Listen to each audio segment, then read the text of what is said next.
Hello my dear students, welcome back to my YouTube channel SP study classes पर। तो कैसे हो आप सब और कैसे चल रही है आपकी स्टडी।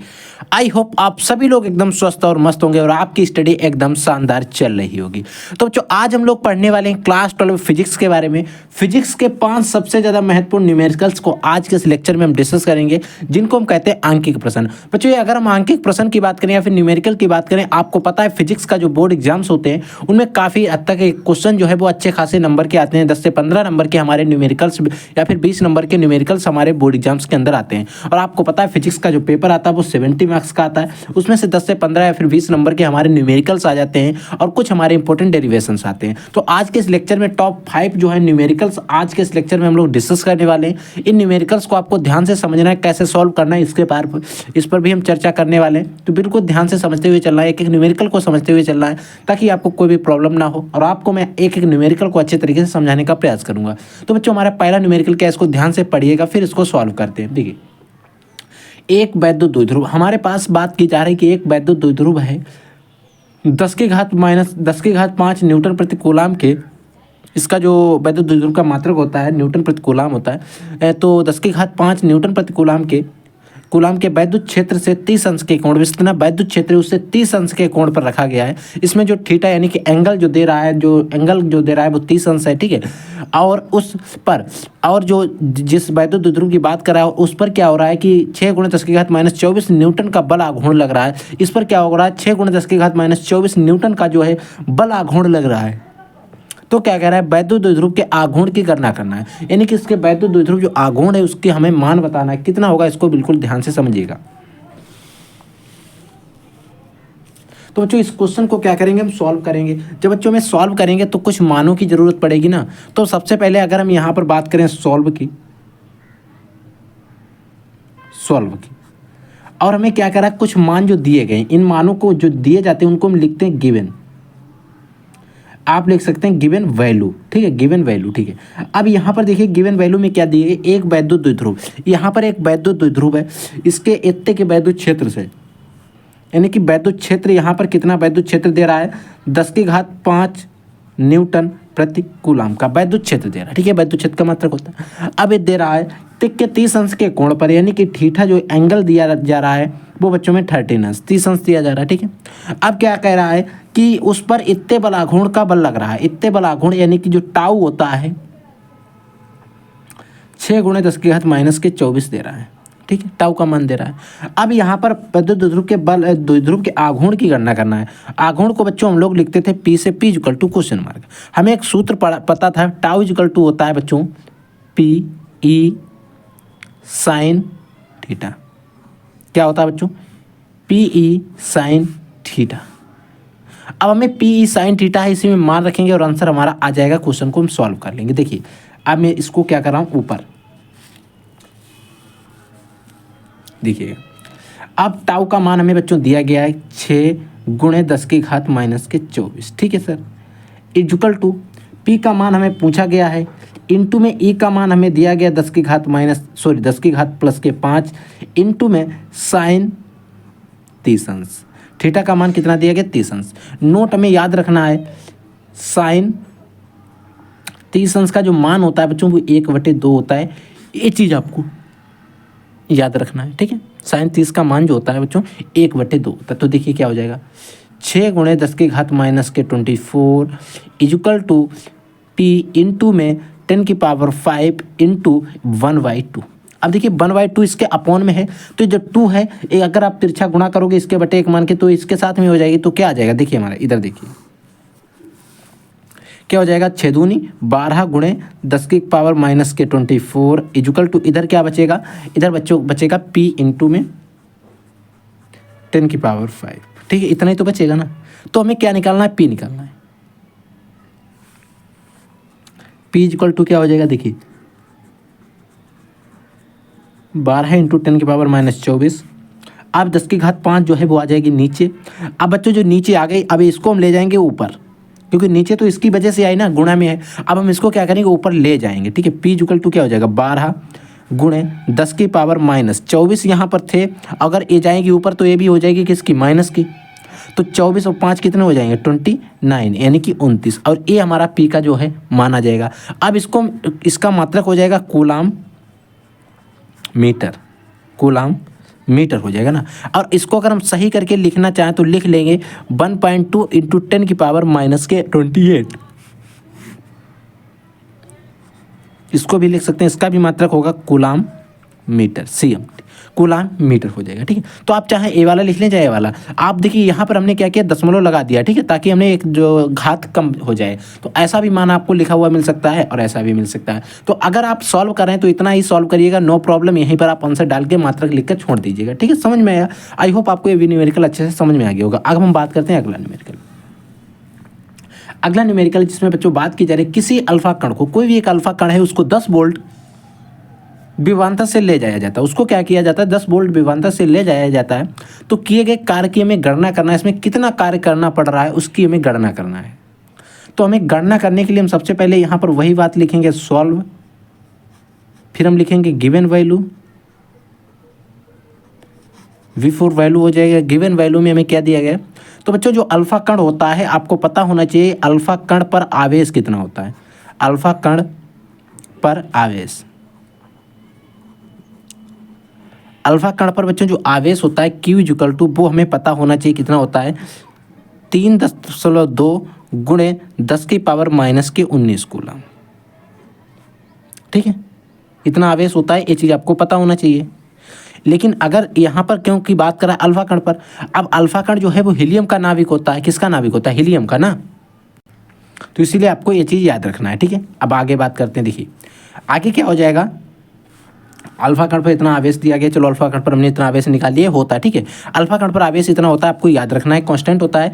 ये कहाँ से आया, आपने वो 1.6 इंटू 10 की पावर माइनस 19 के बारे में पढ़ा होगा, जो 1 इलेक्ट्रॉन वोल्ट एक ई का मान होता है। ठीक है, या फिर 1 इलेक्ट्रॉन या फिर 1 प्रोटॉन का भी मान होता है। तो यहाँ पर हीलियम जो होता है, अल्फा कण जो होता है हीलियम का नाभिक होता है, हीलियम का परमाणु क्रमांक 2 होता है। ठीक है, तो वहाँ से हमें इसे 32 हो जाता है, इसकी में हम 2 से गुणा करते हैं, 16 दूनी 32 हो जाता है। ठीक है, नो प्रॉब्लम। कि इतने वोल्ट विभवांतर से, अब यहाँ पर जो विभव यानी कि बी का मान दिया गया, वोल्ट दिया गया, वो हमें 10 वोल्ट दिया गया है, 10 वोल्ट दिया गया ना। अब हमें वैद्युत विभव जो होता है बच्चों, जिसके लिए हमें सूत्र याद करना है, वैद्युत विभव। जो वैद्युत विभव होता है इसको हम लिखते हैं बच्चों बी से। बी इक्वल टू एक सूत्र आपने पढ़ा था W/Q0, W/Q0। अब हमें विभव यानी कि बी का मान तो यहाँ पर दिया जा रहा है, लेकिन हमसे यहाँ पर वर्क डन यानी कि कार्य यानी कि W के बारे में हमसे पूछा जा रहा है। तो अगर हम W निकालेंगे तो क्या हो जाएगा, W इक्वल टू इसकी B इंटू में Q0 हो जाएगा। ठीक है, गुणा हो जाएगी। तो हमें B का मान बच्चों कितना दिया गया, 10 वोल्ट दिया गया। अब इंटू Q0 का मान हमें दिया गया 3.6 गुणे 10 की पावर माइनस के 19। ठीक है, अब इसकी दस्तियाँ 30 हो जाएगा। W इक्वल टू क्या हो जाएगा, दस्तियाँ 300 यानी कि 320 हो जाएगा, यानी कि दस्तियाँ 30। अगर आप गुणा करना चाहें तो ऐसे करके देख लीजिए, यहाँ पर 32 आ जाएगा। देखिए जीरो, यहाँ पर 0 हो जाएगा, टोटल 1 दूना 2 यानी कि 32 हो जाएगा, 3 2। ठीक है, अब यहाँ पर 0 2 आ जाएगा, 3 आ जाएगा। अब यहाँ पर दशमलव एक संख्या की दशमलव एक संख्या, तो यहाँ पर सिर्फ हमारा 32 बचेगा। ठीक है, 32 गुणे 10 की पावर माइनस के 19। ठीक है, अब यहाँ पर बच्चों जो 19 है, अगर हम इसको 3.2 भी लिख सकते हैं, 3.2 भी लिख सकते हैं, इंटू 3 की पावर माइनस के 18 बचेंगे। अब वर्क डन का मान जो होता है W कार्य किया जाता है वो जूल में किया है, इतना जूल आप इसका मात्रक J4 जूल हो जाए। ठीक है, इतना जूल कार्य करना पड़ेगा। ठीक है, याद रखिएगा। अगला न्यूमेरिकल देखिए, तो देखिए बच्चों अगला हमारा जो न्यूमेरिकल उसमें पूछा जा रहा है बिंदु A व B के बीच में तुल्यधारिता C का मान निकालना है। ठीक है, तो इसको हम सॉल्व करेंगे बच्चों। जब सॉल्व करेंगे, अगर बच्चों इसको नॉमिनेट कर लें, हम चाहें तो कर लीजिए, अन्यथा आप छोड़ सकते हैं। इसको मैंने C1 मान लिया, इसको मैंने C2 मान लिया, इसको C3 मान लिया, इसको C4 मान लिया और इसको हमने C5 मान लिया। ठीक है, ऐसा मान सकते हैं। अब हमें यहाँ पर क्या दिखाई रहा है, C1 C2 जो है, जो C3 और C4 हैं, इस किस क्रम में आपको लग रहा है, श्रेणी क्रम। अब हम इनको अगर श्रेणी क्रम में हल कर लेंगे ना, तो यहाँ पर एक तार बन जाएगा। अब एक तार और फिर इनको हम क्या करेंगे, समांतर क्रम में हल कर लेंगे। समांतर क्रम हल करने के बाद यहाँ पर फिर टोटल एक तार बन जाएगा और फिर तीनों तारों को एक साथ हम श्रेणी क्रम में जोड़ देंगे, हमारा आंसर आ जाएगा। ठीक है, तो माना C3 तथा C2 तथा C3 श्रेणी क्रम में है, श्रेणी क्रम में है। यानी कि जो C2 और C3 है बच्चों श्रेणी क्रम है। अब बच्चों श्रेणी क्रम का जो सूत्र होता है वो होता है 1/C इक्वल टू होता है 1/C1 प्लस 1/C2। ऐसे आप जितना चाहें वो जोड़ सकते हैं, जितने भी हमारे पास संधारित्र होंगे। सूत्र हमारा यही रहने वाला है। तो 1/C डैश इसको मान लेंगे। C डैश इक्वल टू क्या हो जाएगा, 1/C2 का मान कितना है 8 प्लस C3 का मान कितना है 8। ठीक है। अब बच्चों जब 8 है इनका 8 का हम एलसीएम निकालेंगे तो बच्चों हमारा लासा भी इसका आएगा, एलसीएम भी आएगा 8। ठीक है, आप निकाल लीजिए। जब इसका एलसीएम निकालेंगे तो आ जाएगा 8। अब इसको ऊपर वाली जोड़ देंगे, 1 1 दोनों जुड़ जाएंगे क्योंकि एक ही आ जाएंगे, तो 2/8 हो जाएगा। 2 एकम 2, 2 चक्कू 8 यानी कि 1/4, यानी कि 1/C डैश इक्वल टू आ गया 1/4। ठीक है। अब हमें C का मान चाहिए ना, तो C का जब मान निकालेंगे तो इसकी तिरछा गुणा करेंगे तो C equal to C dash equal to आ जाएगा 4। अब 4 क्या होगा, यहाँ पर सारे मान म्यूएफ में दिए गए हैं तो 4 माइक्रोफैरड हो जाएगा। यानी कि बच्चों इन दोनों को जब हमने हल किया तो इनके बीच में सिर्फ एक संधारित्र बचता है, दोनों कैंसिल होते हैं और वो बचता है बच्चों हमारा 4 μF का, 4 माइक्रोफैरड का। ठीक है। अब बच्चों ऊपर हमारा 4 माइक्रोफैरड का बचा, ये भी 8 माइक्रोफैरड का। ये दोनों अब किस क्रम में आपको लग रहे हैं, समांतर क्रम में। तो माना C डैश तथा C4 समांतर क्रम में है। किस क्रम में बच्चों, समांतर क्रम में है। एक किस क्रम में आ गए बच्चों, दोनों समांतर क्रम में आ गए। ठीक है। अब ये दोनों जो समांतर क्रम में आ गए, अब इसको हम समांतर क्रम में सॉल्व कर लेते हैं। तो देखिए समांतर क्रम का सूत्र होता है C equal to C1 plus C2 plus C3, जो भी हम चाहें जोड़ना चाहें जोड़ सकते हैं। इसको बच्चों हमने C डैश माना था, इसको मान सकते हैं C डबल डैश। ठीक है। अब यहाँ पर जोड़ देंगे C double dash equal to क्या हो जाएगा, पहले का मान जो है वो 8 माइक्रोफैरड है, 8 μF है, प्लस दूसरा हमारा 4 μF का है, यानी कि दोनों जुड़ जाएंगे 12 μF हो जाएगा। यानी कि C डबल डैश का जो मान आया बच्चों वो आया है 12 μF, 12 माइक्रोफैरड। यानी कि बच्चों इन तीनों को अगर हम सभी को कैंसिल कर दें तो यहाँ पर सिर्फ एक तार बचा है, वो बचा है 12 माइक्रोफैरड का। अब बच्चों एक तार यहाँ पर बचा है, अब ये दोनों सीधा जुड़ जाएगा तो 1 2 और 3, और ये तीनों एक तार में बचे, यानी कि श्रेणी क्रम बचा है। ठीक है। तो हम लिखेंगे माना C1 तथा C डबल डैश बा C5, क्योंकि देखिए C1 ये था, C डबल डैश यहाँ पर आया और C5 पे है। ठीक है। किस क्रम में बच्चों, हमारे तीनों किस क्रम में हैं, श्रेणी क्रम में हैं। किस क्रम में बच्चों हैं, श्रेणी क्रम में हैं। किस क्रम में बच्चों, श्रेणी क्रम में हैं। अब श्रेणी क्रम का सूत्र हमें पता है 1/C इक्वल टू होता है 1/C1 plus 1/C2 plus 1/C3, हम जितना चाहें जोड़ सकते हैं, CN तक होते हैं। ठीक है। अब यहाँ पर हमें लास्ट मान यहीं से निकला जाएगा तो इसको हम 1/C रखेंगे। 1/C यानी कि पहला मान हमें जो दिया गया वो 4 माइक्रोफैरड का है। ठीक है। 1/4 हो जाएगा। दूसरा दिया गया 12 माइक्रोफैरड का, और तीसरा हमारा 8 माइक्रोफैरड का है, यानी कि 1/12 माइक्रोफैरड प्लस बच्चों 1/8 माइक्रोफैरड। अब बच्चों में इन तीनों का जब 8 12 और 4 का जो आप एलसीएम निकालोगे, लासा निकालोगे ना, तो जो आपका लासा आ जाएगा वो लगभग 24 आ जाएगा। क्या जाएगा, 24 आ जाएगा। अगर आपको निकालना नहीं आता तो 1 मिनट साइड में देख लीजिए। 2 4 का 8 का 12। अब इसको पहले आप 2 से काटिएगा। देखिए 2 चक्कू 2 दूनी 4, 2 चक्कू 8, 2 छिंगे 12। ठीक है। फिर काटिए 2 1 2, 2 दूनी 4, 2 3 6। आप देखिए 2 1 अभी 2 से काटिए, 2 1 2 कट गया, 3 नहीं कट रहा। आप 3 से काटिए, 3 1 3, 3 दूनी 6 दूनी 12 दूनी 24 आ गया। ठीक है। इसकी गुणा 24। अब देखिए आज 4 जो है 24 में कितनी बार जाएगा, 8 3 24 और 4 6 24, 6 बार गया ना। 6 चौक 24 या 4 6 24, तो 6 बार गया तो 1 की 6 में गुणा करेंगे तो आ जाएगा 6 प्लस 12 कितनी बार जाएगा, 2 बार। तो 12 दूनी 24, 1 की 2 में करने का 2 आ जाएगा, और 8 दूनी 24 यानी कि 2 बार आ जाएगा। यानी कि ठीक 8 दूनी 24 और 2 बार गया, और 12 8 3 24 होता है बच्चों। 8 3 24 3, 8 3 24 3 बार। अब 6 2 8 और 3 11, 11 बटे हो जाएगा 24, 11 बटे कितना हो जाएगा 24, यानी कि 1/C इक्वल टू क्या आ जाएगा 11/24 आ गया। अब हमें चाहिए क्या, संधारित्र की कुल धारिता C का मान चाहिए, तो C इक्वल टू क्या हो जाएगा, इसकी तिरछा गुणा हो जाएगी, हो जाएगा 24/11। और इसका मात्रक आपको पता ही है क्या होता है, μF माइक्रोफैरड। तो बिंदु A और B के बीच में जो तुल्य धारिता आएगी वो बच्चों 24/11 माइक्रोफैरड आ जाएगी। तो इस तरीके से आपको सूत्र जो है वो पूरा क्वेश्चन है वो इस तरीके से आपको सॉल्व करना है। तो आई होप ये भी क्वेश्चन आपको समझ में आ गया। अब इसी तरीके से क्वेश्चन जो हमारा बोर्ड एग्जाम में बहुत ज़्यादा तरीके से पूछा जाता है उसको मैं भी आप एक और डिस्कस कर लेते हैं। तो बच्चों जो चौथा हमारा न्यूमेरिकल, इसमें भी बिंदु A और B के बीच तुल्य धारिता पूछी गई है। लेकिन ये क्वेश्चन जो है आप अगर प्रीवियस ईयर क्वेश्चन पेपर उठा के देखोगे तो वहाँ पर आपको कई बार मिलने वाला है। तो आइए इसको भी ध्यान से बिल्कुल अच्छे तरीके से सॉल्व करने का प्रयास करते हैं, और आपको बिल्कुल ध्यान से सॉल्व करना है। तो देखिए बच्चों यहाँ पर आपको क्या करना है, सभी संधारित्र को C1 C2 C3 C4 करके ऐसे मान लेना। ठीक है। जब आप इनको C1 C2 C3 C4 करके मान लोगे तो आपको प्रॉब्लम नहीं होगी, ठीक है। तो अब हम यहाँ से चढ़ते हैं, देखिए तो इसको मान लेंगे C1, इसको मान लेंगे C2, इसको मान लेंगे बच्चों C3, अब इसका इधर आ गया, इसको मान लिया बच्चों C4, इसको C5 मान लिया, इसको C6 मान लिया और इसको C7 मान लिया, नो प्रॉब्लम, ठीक मान लिया। आप इधर से मान सकते हैं C1 C2 C3 C4 C7 कुछ भी मान सकते हो, नो प्रॉब्लम, कहीं से भी मान लीजिए, लेकिन आपको सॉल्व करना है, ठीक है। अब हम इसको सॉल्व करेंगे, ठीक है। अब हमसे पूछा क्या कि बिंदु ए और बी इसके बीच में तुल्य धारिता यानी कि एक तार अगर हम बनाए तो उसकी धारिता कितनी आएगी, कितने माइक्रोफैरेड का बनेगा, ठीक है। तो सबसे पहले हम एक एक करके धीरे धीरे इसको सॉल्व करने का प्रयास करेंगे। तो बच्चों अगर हम सॉल्व करें तो आपको C2 C1 C2 C3 हो गया, यहाँ पर C3 है। अब ए आप C2 और C3 आपको किस क्रम में लग रहा है, समांतर क्रम लग रहा है ना, तो इनको क्या करें, पहले समांतर क्रम में जोड़ दें तो यहाँ पर एक तार हो जाएगा। तो देखिए सॉल्व करेंगे, जब इसको सॉल्व माना C2 तथा C3 समांतर क्रम में है, समांतर क्रम में हैं या समांतर क्रम में जुड़े हैं, ठीक है। अब समांतर क्रम का सूत्र आपको पता है, 1/c', इसको मान लेंगे C1 प्लस C2 हो जाएगा, जो भी हमारे जुड़े रहे उनको जोड़ देंगे। तो यहाँ पर दोनों 2-2 माइक्रोफैरेड के हैं, यानी कि C' का जो सॉरी बच्चों C' का जो मान आ जाएगा 2 + 2 = 4, यानी कि C' का मान आएगा 4 μF, 4 माइक्रोफैरेड।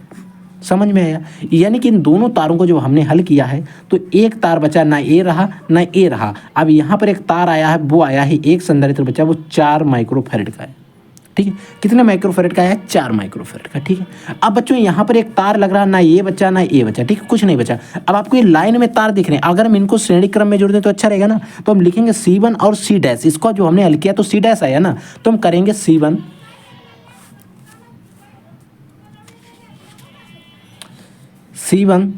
तथा C' श्रेणी क्रम में है। किस क्रम में बच्चों, श्रेणी क्रम में है, श्रेणी क्रम में है। किस क्रम में है, श्रेणी क्रम में, ठीक है। अब श्रेणी क्रम का 1/c = हो जाएगा 1/, यहाँ पर हम C" मान लेंगे, क्योंकि C' हम मान चुके हैं, C1 + C2 हो जाएगा, ठीक है। अब हम C1 का मान हमें कितना दिया गया है, वो दिया गया ऊपर वाला 8 माइक्रोफैरेड प्लस नीचे हमने जो हल किया है वो 4 माइक्रोफैरेड आया है, यानी कि 8 और 4 का आप निकालेंगे लासा, तब आ जाएगा हमारा 8, ठीक है। अब 8 × 8 हो जाएगा, 4 दूनी 8, यानी कि 3/, हो जाएगा 8, ठीक है। 3/8 हो गया। अब हम क्या करेंगे, 1/C" = आ गया 3/8। अब हमें क्या चाहिए, C" का मान चाहिए, तो C" का जो मान आ जाएगा वो 8/3 आ जाएगा, μF माइक्रोफैरेड। तो इसका हो गया मात्रा, ठीक है, नो प्रॉब्लम, नो टेंशन, ठीक है। अब हम अगर बात करें तो अगर हमने पूरे सभी संधारित्रों को हल किया तो यहाँ पर कुछ नहीं बचा है, सिर्फ इसमें एक संधारित्र पूरे तार में बचा है और जिसका नाम है C', और उसका जो मान आया है बच्चों वो आया है 8/3 μF। इतना बस मान हमारा इस तार का आया है, ठीक है। अब हमने इधर वाला जो भी खज्जार थी हल करके एक मान हमने निकाल लिया, ठीक है। अब हम क्या करेंगे, इधर की खज्जार जो एक तरीके से लगी हुई है इसको हल करने का प्रयास करें। तो बच्चों आपको दिखाई दे रहा होगा ए वाला तार दोनों एक में ही जुड़े, सिर्फ मुड़ा हुआ है। तो इनको हम क्या करेंगे, श्रेणी क्रम में हल करेंगे। तो माना C5 तथा C4 किस क्रम में है बच्चों, श्रेणी क्रम में है, श्रेणी क्रम में है, ठीक है। क्या हो जाएगा, 1/C" मान चुके हैं, यहाँ पर मान लेंगे C', क्या हो जाएगा। अब हमें जो भी मान है जोड़ दीजिए, हम सवाल आपको कई बार बता चुके हैं। एक 6 माइक्रोफैरेड है प्लस एक 12 माइक्रोफैरेड है, 1/12। अब आप इनका जब लासा निकालोगे 6 और 12 का, तो आपका लासा तो आएगा 12 ही, ठीक है। 6 दूनी 12 प्लस 1 वतकन, तो 3/, आ गया 12, 3 × 3 = 12, 1/4 आ गया। तो C' का जो मान आ जाएगा वो जो गुणा हो जाएगी 1/C, यानी कि 4 μF आ जाएगा, 4 माइक्रोफैरेड आ जाएगा। यानी कि बच्चों अगर हम बात करें इन दोनों तारों को जो हमने हल किया तो एक तार हमारा बन रहा है और उसका मान आ रहा है 4 μF, ठीक है। अब ए वाला तार और ये वाला तार आपको किस क्रम में लग रहा है, समांतर क्रम लग रहा है ना। तो हम क्या करेंगे, C', हम लिखेंगे C', तथा C6 समांतर क्रम में है, समांतर क्रम में है, समांतर क्रम। तो समांतर क्रम का यहाँ पर मान लेंगे C4 डैश। तो समांतर क्रम में पहला हमारा क्या है, ये 4 माइक्रोफैरड का है, ठीक है, प्लस इसको लिख लेंगे, प्लस ये भी हमारा कितना माइक्रोफैरड का है, 4 माइक्रोफैरड का। तो क्या हो जाएगा, C4 डैश इक्वल टू आ जाएगा 4 4 8 म्यू एफ, 8 माइक्रोफैरड का, ठीक है। C4 डैश इक्वल टू आ जाएगा 8 माइक्रोफैरड का। यानी कि बच्चों अगर हम बात करें दोबारा की इसकी सवाल की, तो अगर हम इन सभी को जब हल किया है इसको तो हमारा एक तार बचा हुआ है यहाँ पर, वो बचा है 8 म्यू एफ का, और जो है C4 डैश। समझ में आया, इतना बचा ना। अब हमारे पास सिर्फ 3 संधारित्र बचे हैं, C4 dash, C double dash और C7 बचा, ठीक है। अब आपको एक चीज़ दिख रही होगी, ये वाला जो है और ये वाला जो है, ये वाले दोनों हैं एक ही तार में लग रहे हैं। किस क्रम में लग रहे हैं, श्रेणी क्रम लग रहा है, लग रहा है नहीं लग रहा है। तो हम लिखेंगे 8 माइक्रोफैरड तथा 1 माइक्रोफैरड, या लिखेंगे C5 तथा C4, C5 4 डैश तथा C1 C7 श्रेणी क्रम में। किस क्रम में, श्रेणी क्रम में हम लिखेंगे, माना, या आप ऐसे लिखिए C4 डैश तथा C7 श्रेणी क्रम में है, ठीक है, श्रेणी क्रम में है। तो 1/, इसको मान लेंगे C5 डैश, C5 डैश श्रेणी क्रम का सूत्र उसका 1 माइक्रोफैरड है, ऊपर वाला कितना माइक्रोफैरड है, 1 माइक्रोफैरड, और ये वाला हमारा आया है वो 8 माइक्रोफैरड आया है। तो 1/1 प्लस 1/8। अब बच्चों 8 का जब आप लासा निकालोगे, एलसीएम निकालोगे, तो वो भी हमारा 8 ही आएगा। अब 1 8 8, क्योंकि ये 8 बार जाएगा, प्लस 1 8 1 8 9, ऊपर आएगा 9/8 हमारा, ठीक है। अब हमें C5 डैश चाहिए, C5 डैश इक्वल टू क्या हो जाएगा, 9 हमारा 8 हो जाएगा, क्या हो जाएगा, 9/8 म्यू एफ, ठीक है। समझ में आया, कितना आ गया, 9/8 म्यू एफ। अब बच्चों 9/8 म्यू एफ जो आया है, जो हमारे मान आया है 9/8 म्यू एफ, 9/8, ये एक, हाँ सॉरी बच्चों, यहाँ पर उल्टा हो जाएगा, 8/9 हो जाएगा, 8/9 हो जाएगा, 8/9, क्योंकि ये जब आप 1/C5 डैश इक्वल टू 9/8 करोगे, अब इसके आप तिरछा गुणा करोगे तो C इक्वल टू आ गया 8/9, ठीक है म्यू। यानी कि अगर हम यहाँ पर बात करें, इसको हल किया, इसको हल किया, और यहाँ पर एक तार बचा है, वो बचा है बच्चों 8/9 म्यू एफ का, ठीक है। अब इसका जो मान है बच्चों आया C5 डैश। अब हमारे पास सिर्फ 2 तार बचे हैं, एक तार है ये, अब यहाँ पर एक तार हमारा ये बचा 1 माइक्रोफैरड, एक ये बचा, ठीक है।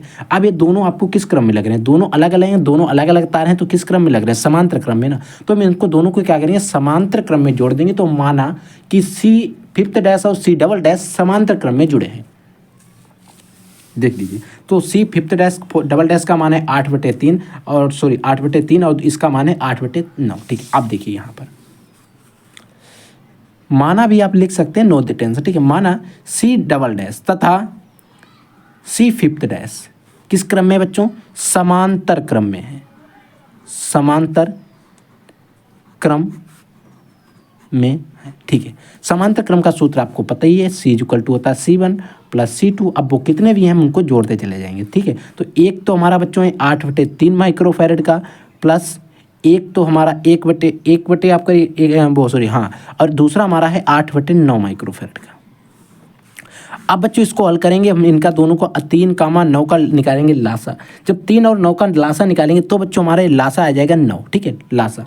जब इसका लासा निकालेंगे तो आ जाएगा 9। अब ये 3 को 9 में भाग करेंगे, 3 तियाँ 9, और 8, और फिर इसकी जितने बार जाता है उसकी इसमें गुणा करते हैं, तो 8 तियाँ हो जाएगा हमारा 24। ये चीज़ आपने कक्षा 1 में भी पढ़ी थी।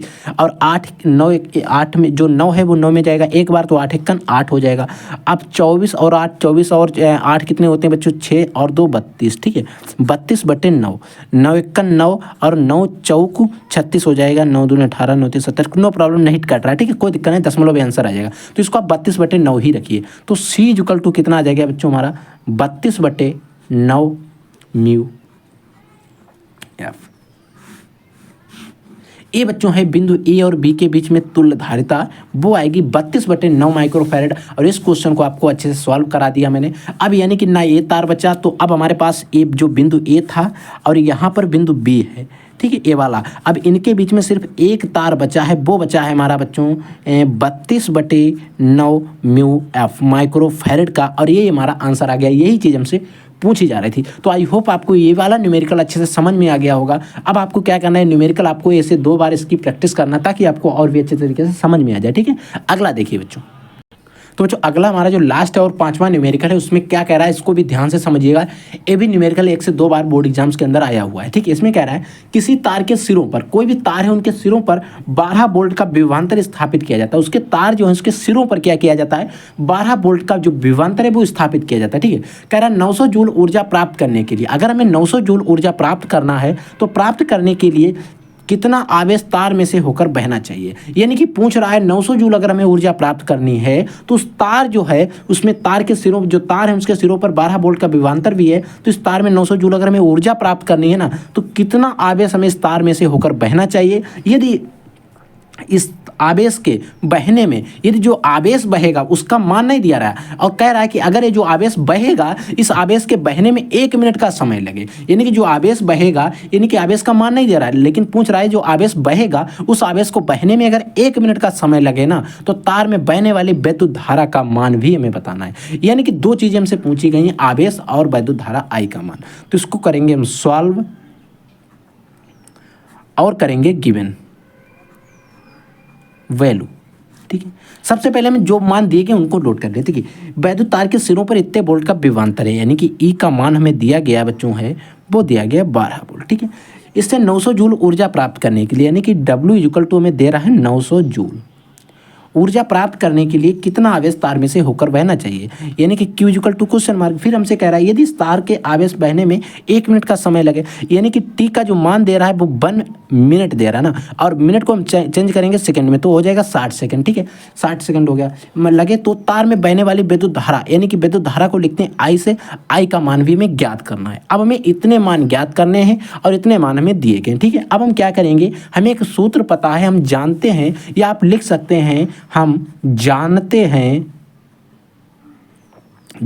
हैं कि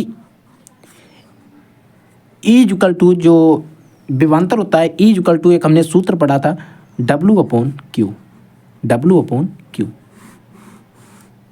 या आप यहां पर ऐसे भी पढ़ा होगा V equal to W upon Q0।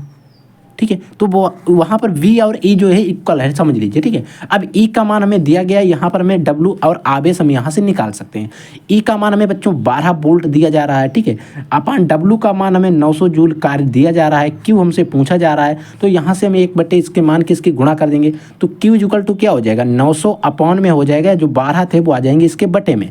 अब इसको हम भाग करेंगे, जो बच्चे जब इसको भाग करेंगे तो 12 दूनी 12 5 7 84, 12 84, यहाँ पर बच्चों बचेंगे हमारे 6, और यहाँ पर हो गए 60, 12 5 60, यानी कि 75। यानी कि जो Q का मान आया बच्चों है वो आया 75 कि C4 होता है बच्चों कूलाम।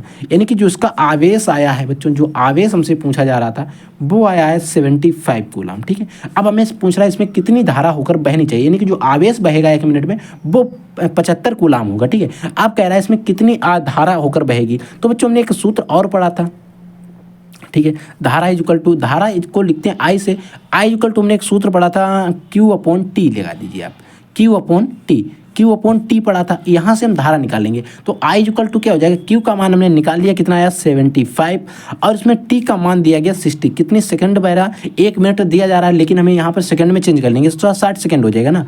तो यहाँ पर देखिए अब हमें इसके भाग देना है, तो 1 60 51 60 बचे हमारे 15, क्योंकि 15 ही बचेंगे ना, 60 51 60 हमने लगाया दशमलव, यहाँ पर बढ़ा लिया 0, 6 पंचे 30 होते हैं, 6 चरंग 36 होते हैं, और 6 दूनी 12 यानी कि 60 दूना 120 होते हैं। ठीक है, अब हमारा 120 इधर बचा 30, ये 6 पंचे 30 यानी कि 1.25। ठीक है, यानी कि धारा I इक्वल टू आ गया बच्चों 1.25, और धारा को मापते हैं एम्पियर में। तो हमारा बच्चों इसमें जो धारा होकर बहेगी वो 1.25 एम्पियर की होगी, 1.25 एम्पियर की धारा होकर बहेगी, और ये न्यूमेरिकल आपको इस तरीके से सॉल्व करना था। समझ में आ गया? तो आई होप आपके सारों 5 न्यूमेरिकल जो मैंने आपको बताए हैं, ये सभी न्यूमेरिकल आपको अच्छे से समझ में आ गए हों। अगर आपको वीडियो पसंद है तो वीडियो को लाइक जरूर कर देना, ठीक है बच्चों, और कमेंट करके बताना अगर आपको कोई भी डाउट रहता है एनीथिंग, किसी भी सब्जेक्ट में, physics chemistry biology Hindi English में, अगर कोई भी क्वेश्चन आपसे फंसता है, कोई भी क्वेश्चन नहीं सॉल्व होता है, डेरिवेशन है, न्यूमेरिकल है, तो वीडियो के कमेंट सेक्शन में कमेंट करके आप पूछ सकते हैं, हम उसका सोल्यूशन वीडियो आपको प्रोवाइड करा देंगे। ठीक है बच्चों, तो आप लोग पढ़ते रहिए, आगे बढ़ते रहिए। I will take in next class. तब तक के लिए जय हिंद, वंदे मातरम।